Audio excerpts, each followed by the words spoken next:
Hello friends, welcome back to the Electrical Substation and Practices lecture series. Today we are going to study about types of conductors presented by Pradnya Kunde. In this lecture we are going to study about what is conductor and its different types. In the previous lecture we studied about classifications of substation on the basis of nature of duties, on the basis of service rendered, on the basis of operating voltage level and on the basis of design of substation. Now we are going to study about conductor. So the first question arises in our mind that what is conductor? The conductor is the type of metal which allows the electric current to flow through it. Conductor क्या होता है? एक metal का ही type है जो कि electric current को पास होने देता है. उस टाइप के मेटल को हम बोलते हैं conductor. The electrical conductor is generally made up of metals like copper, aluminium and their alloy. Conductor जो रहता है वो कौन से मेटल से बना होता है? जनरली वो बना हुआ रहता है कॉपर या फिर एल्यूमिनियम या फिर उससे बने हुए अलॉय से बना हुआ रहता है. In an electrical conductor the electrical charges moves from atom to atom where the potential difference is applied across them. Electrical conductor मतलब में क्या होता है? अगर हम इलेक्ट्रिकल कंडक्टर में कंडक्टर के अक्रॉस अगर पोटेंशियल डिफरेंस वोल्टेज अगर अप्लाई करते हैं तो उसमें से इलेक्ट्रिकल चार्जेस फ्लो होते हैं. इलेक्ट्रिकल चार्जेस फ्लो होना मतलब ही क्या होना? उसमें से करंट पास होता है तो उसको बोलते हैं हम electric conductor. The electrical conductors are used in the form of wire के फॉर्म में यूज करते हैं क्योंकि उसमें से करंट फ्लो हो रहा है. The choice of conductor can be taken into account by considering the various factors. मतलब अगर कंडक्टर को हम चूज कर रहे हैं, सिलेक्ट कर रहे हैं तो उसको सिलेक्ट करते वक्त हमको उसके जो वेरियस फैक्टर्स है उसको कंसीडर करना पड़ेगा. लाइक कौन से फैक्टर्स होते हैं देखते हैं.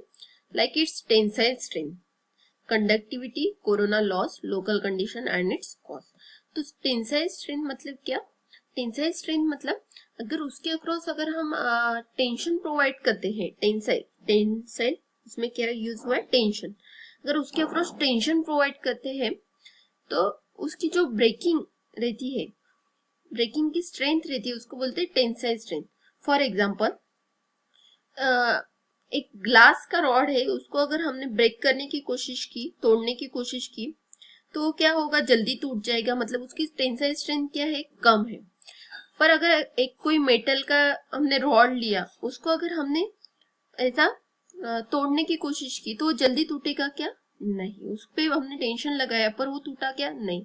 तो उसकी टेंसाइल स्ट्रेंथ क्या है? हाई.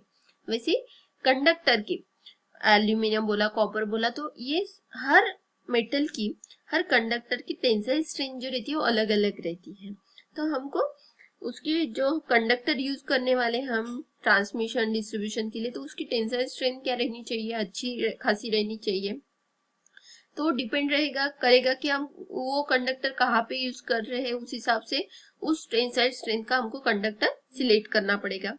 उसकी कंडक्टिविटी देखनी पड़ेगी कि वो कितना कंडक्टिविटी मतलब उसकी कंडक्टिविटी कितनी है, वो कितने करंट को पास करवा सकता है, उसमें कोरोना लॉस कितना हो रहा है, उसकी लोकल कंडीशन कैसी है और उसका कॉस्ट कितना है. मतलब वो महंगा है कि वो सस्ता है, ये सब भी हमको देखना पड़ेगा. तो these are the important parameters which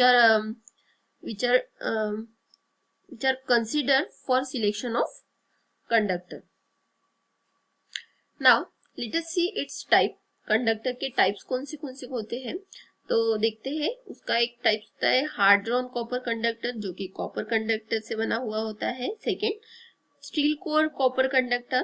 third one is the hard drawn aluminium conductor और it also be known as all aluminum conductor. Fourth one is the aluminum core steel reinforced conductor. Fifth one is the galvanized steel conductor. Now let us see. First कौन सा देखा था हमने? Hard drawn copper conductor. तो hard drawn copper conductor जो रहता है वो कॉपर से ही बना हुआ रहता है. हमको पता है कॉपर की टेंसाइल स्ट्रेंथ जो रहती है मतलब ब्रेकिंग का कैपेसिटी जो रहती है वो क्या रहती है, हाई रहती है, गुड रहती है. High electrical conductive and long span weather resisting property रहती है उसमें. तो हार्ड ड्रॉन कॉपर कंडक्टर जो रहता है उसकी टेंसाइल स्ट्रेंथ जो है वो अच्छी रहती है, मतलब हाई रहती है, इसलिए अच्छी रहती है. उसकी जो इलेक्ट्रिक करंट को पास करने की जो कंडक्टिविटी है वो भी हाई रहती है. लॉन्ग स्पैन रहता है, मतलब ज्यादा दिन तक वो टिक सकता है. वेदर रेजिस्टिंग प्रॉपर्टी रहती है, मतलब जल्दी वो कोरोजन वगैरह क्रिएट नहीं करता है. It is most suitable for distribution work where the spans and tappings are more. इसको हम कहाँ पे यूज कर सकते हैं, डिस्ट्रीब्यूशन वर्क के लिए यूज कर सकते हैं, जहां पे हमको बहुत सारी टैपिंग्स वगैरह हमको लेना पड़ता है, तो वहां पे हम इसको यूज कर सकते हैं. Second one type of conductor is the steel core copper conductor. तो पहले हमने देखा कि सिर्फ वो कॉपर कंडक्टर से बना हुआ था. अभी इसमें क्या है, वो स्टील कोर कॉपर कंडक्टर. तो इसमें स्टील कोर भी यूज होता है. Steel core copper conductor are made by surrounding steel core. इस मतलब ये कॉपर को ही सराउंडिंग से क्या रहता है, स्टील रहता है. तो आजू बाजू से स्टील रहेगा सराउंडिंग से, और बीच में क्या रहेगा, कॉपर की स्ट्रैंड्स रहेगी, एक या फिर एक से ज्यादा कॉपर की स्ट्रैंड रहेगी. The steel core aids the tensile strength to the conductor. तो हमने कॉपर के ऊपर जो स्टील की भी कोर दी हुई है, तो उससे क्या होगी, उसकी टेंसाइल स्ट्रेंथ, मतलब वो जल्दी टूटेगा नहीं, उसकी टेंसाइल स्ट्रेंथ क्या होगी, इंक्रीज होगी. तो टेंसाइल स्ट्रेंथ को इंक्रीज करने के लिए ही इसमें क्या यूज किया है, स्टील कोर यूज किया है. Third one type is the hard drawn aluminium conductor. तीसरा टाइप कौन सा है, हार्ड ड्रॉन एल्यूमिनियम कंडक्टर, जो कि पूरा मतलब एल्यूमिनियम से बना रहेगा, इसलिए हम इसको क्या बोल सकते हैं, ऑल एल्यूमिनियम कंडक्टर भी बोल सकते हैं. The cost of copper conductor is very high and hence it is replaced by aluminium conductor. तो पहले सबसे पहला क्या देखा हमने, हार्ड कॉपर कंडक्टर देखा, पर उसकी टेंसाइल स्ट्रेंथ जो रहती है थोड़ी सी मतलब कम रहती है, तो उसके लिए हमने उसमें क्या यूज किया था, aluminium code, hard aluminium code copper conductor use किया था. पर कॉपर की जो कॉस्ट रहती है वो हाई रहती है, तो उसको रिप्लेस करने के लिए हमने थर्ड वन कौन सा पढ़ रहे हैं हम, hard drawn copper aluminium conductor. The handling and transportation and erection of aluminum wire become very economical. मतलब एल्यूमिनियम को हम इजीली हैंडल कर सकते हैं एज कम्पेयर टू कॉपर, और उसका ट्रांसपोर्टेशन और इरेक्शन भी इजीली कर सकते हैं. It is used in distribution line in the urban area और short transmission line with the lower voltage. इसको कहाँ भी यूज कर सकते हैं, ऑल एल्यूमिनियम कंडक्टर को डिस्ट्रीब्यूशन लाइन के लिए यूज कर सकते हैं इन अर्बन एरियाज में. आल्सो शॉर्ट ट्रांसमिशन लाइन में भी यूज कर सकते हैं with lower voltage. Transmission and distribution both line में यूज कर सकते हैं. Fourth one type of conductor is the aluminium core steel reinforced conductor. This figure shows the aluminium conductor steel reinforce. इसके दो नाम है, इसको बोलते हैं एल्यूमिनियम कोर स्टील रेनफोर्स, और दूसरा नाम है उसका एल्यूमिनियम कंडक्टर स्टील रेनफोर्स. तो पहला क्या, इसके पहले वाला क्या देखा था हमने, सिर्फ एल्यूमिनियम से बना हुआ है. तो इसमें फोर्थ में क्या किया, एल्यूमिनियम कोर स्टील रेनफोर्स. ये देखो, ये क्या हुआ था, पूरा एल्यूमिनियम का बना हुआ था. इसमें क्या हुआ है, एल्यूमिनियम के साथ स्टील को रेनफोर्स्ड किया हुआ है. देखो ये एल्यूमिनियम है बीच में, और इसको अबाउ क्या यूज किया है, स्टील यूज किया है. देखते हैं ऐसा क्यों किया है.